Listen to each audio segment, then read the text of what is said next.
Welcome everybody, my name is Marcus and in this video I will show you how you can simply rename participant in Zoom. So let's start. The first thing you want to do is just let's access a meeting here. Let's start a new one. My voice is going to change, so don't be scared, right? Now you want to click on participants and then you're going to select all the participants here. And when you're going to click on an arrow right here to the participant, you're going to select rename. And here you can enter a new screen name for a person who joins the channel.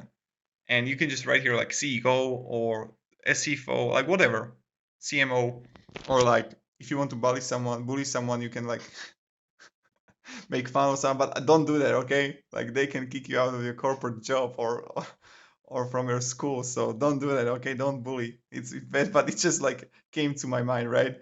So you just you can change it to whatever, Marcus. And as you can see, my name is changed. So thank you very much everybody for watching and have a great day and goodbye.